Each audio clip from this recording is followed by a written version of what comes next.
Canada, North America, it is the very quintessential top quality beef that you can buy almost anywhere in the world in terms of beef breeds.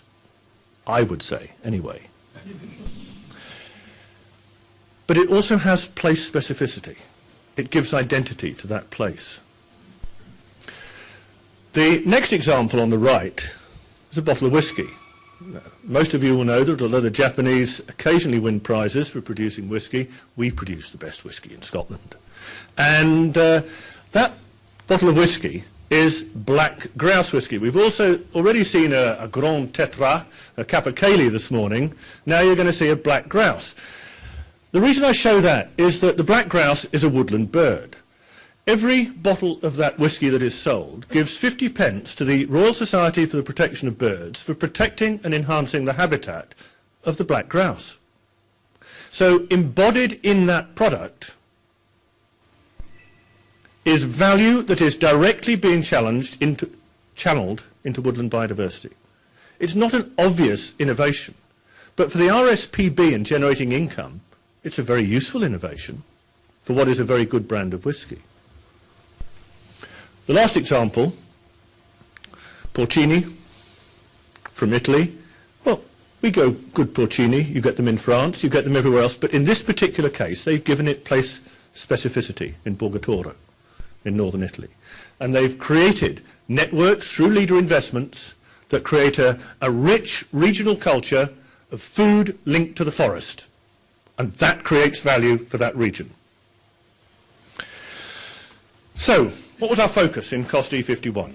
Partly recreational goods and services. This is, for us, the quintessential territorial service. People use these places because of their specific character.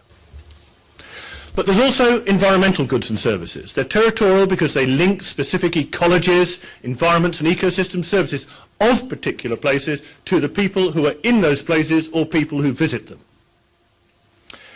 Some of these environmental non-timber forest products, particularly carbon sequestration, aren't really territorial goods and services. We didn't quite know where to fit them in this cost action. We know that they're hugely important. We've seen the development of RED in the last few years at a global level. We know that this was just too big to leave out, so we kind of shoehorned it into this area as somewhere to go. But it's not really a territorial good or service, we have to acknowledge. Then we've got the forest foods, the game, the nuts, the berries, and so on, and the value-added products that come from them that are also part of what we're interested in.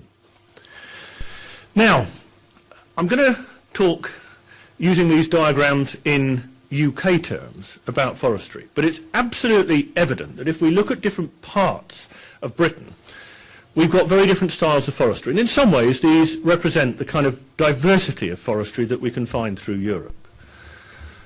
On the top left here, we've got conservation forestry. NGO land in the Cairngorms National Park, where you've got native pine woods. To the right of that, you've got pretty much wall-to-wall Sitka spruce production, highly productive forestry in Aberdeenshire, in Clashindarroch Forest. Below that, you've got an English example of forestry where you can see the density of recreational use is very considerable. And these different models and different multifunctional mixes create different potentials for territorial goods and services. And I want to use these as, if you like, just lenses to explore what those opportunities might be, recognizing that each country, each place will have its own specific mixes that it can engage with. But we need to think about what we mean by innovation. We mean new market development. We mean new or neo-endogenous product development. What I mean by that is new old, sometimes picking up ancient traditions and reconstructing those as elements that you can build value around. And we also mean new technology in production or new technology in marketing. But on the right-hand side, there are a number of other what we might call institutional and policy elements of innovation that we also need to look at. New forms of owner organisation, new networks of linked actors that may well be cross-sectoral, rather like the leader examples that we heard about earlier. And we also have to think, I think too, and I've increasingly come across and found interest in Richard Florida's work on what he calls the creative class.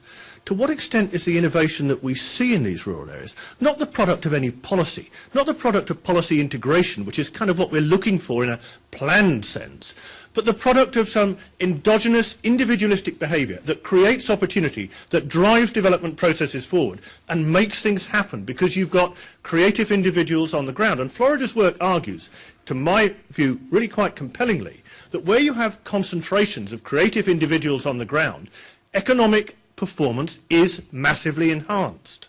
So we need to understand what is the seedbed that draws those creative people into those particular areas. And the last issue that we need to think about innovation in is where we've got new policy means for what I mentioned here, internalising the capacity. We know that there are very, very important public goods. We know that the existing policy instruments to pay for those public goods are incredibly blunt. If we could sharpen and make more effective the delivery of reward systems for public good provision, I am absolutely certain that forestry would prosper much more. In cash-restricted public economies at the moment, that may be wishful thinking. But in the longer term, we need systems that reward, we need intelligent and clever systems that reward forest owners better for the public goods that they deliver. There are barriers to innovation, those public goods that I've talked about. If you have a public good character, the owner cannot extract that value. We know that. But you can, and Udo Mantau's work from Hamburg has shown this very clearly, that you can extract value from public goods if you can change the system of property rights. And they're not immutable. They can change. We know that the ownership structure of so many small forests creates problems, but we can overcome those through forest owners' organisations, and that was a very important part of this particular group. And local action groups are another example of overcoming the barriers of multiple small actors and bringing them together. We also worried, and I still worry to a degree in Britain, that state investments can squeeze out the private sector. This is called crowding out in economic terms. Okay. And if you look at mountain bike development in the UK, it's almost wholly driven by the Forestry Commission. Is that ideal? Would it be better if private sector landowners had been able to engage in that as commercial activity?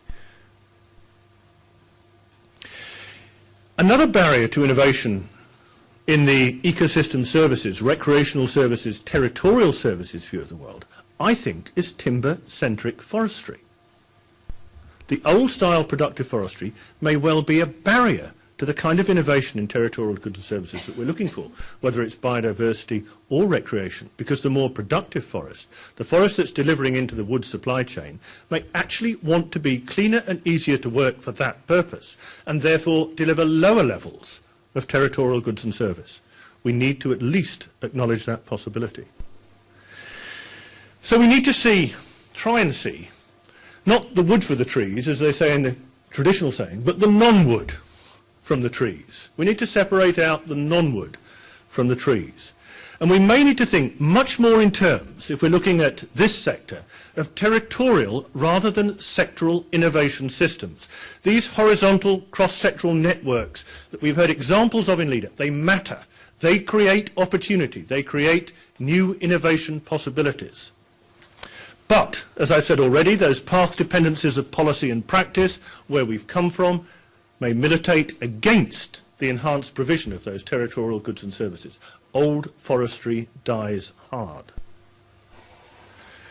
We need new constructive alliances between different actors. Often public sector, private sector, NGO partnerships, we can call it triple helix, we can call it innovative milieu. They matter. They're likely to be crucially important in creating opportunity.